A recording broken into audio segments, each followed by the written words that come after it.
نحن جعلناها تذكرة ومتاعا للمقوين ہم نے اسے یاد دلانے اور مسافروں کے برتنے کو بنایا ہے. فسبح باسم ربك العظيم تو اے پیغمبر صلی اللہ علیہ وآلہ وسلم تم اپنے پروردگار عظیم کے نام کی تسبیح کرو.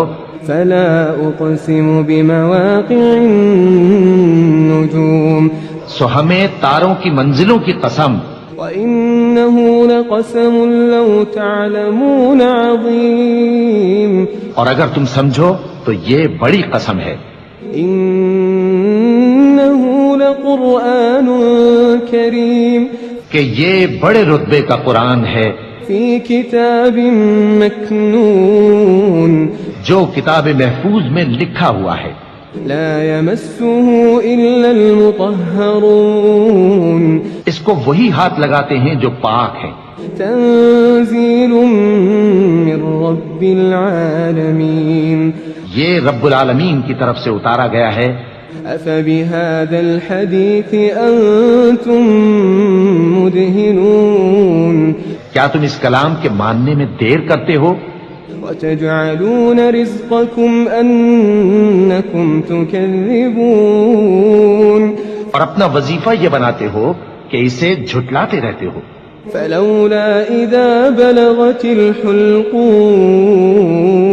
پھر جب جان گلے تک آ پہنچتی ہے وأنتم حينئذ تنظرون اور تم اس وقت کی حالت کو دیکھا کرتے ہو. ونحن أقرب إليه منكم ولكن لا تبصرون اور ہم اس مرنے والے کے تم سے بھی زیادہ نزدیک ہوتے ہیں لیکن تم کو نظر نہیں آتے.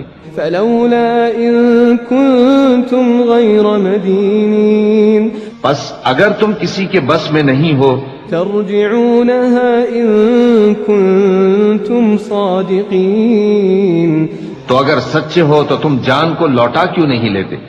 فأما إن كان من المقربين پھر اگر وہ اللہ کے مقربوں میں سے ہوا فروح وريحان وجنة نعيم تو اس کے لیے آرام اور روزی اور نعمت کے باغ ہوں گے.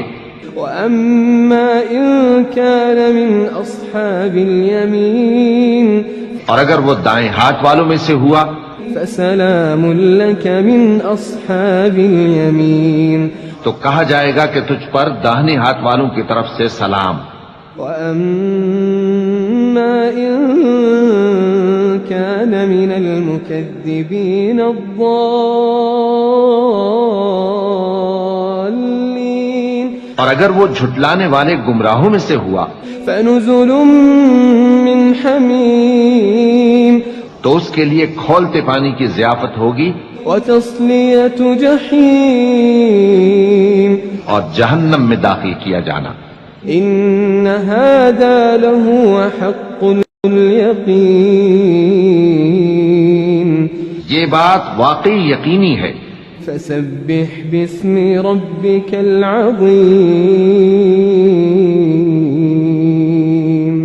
تو اے نبی صلی اللہ علیہ وآلہ وسلم تم اپنے پروردگار عظیم کے نام کی تسبیح کرتے رہو.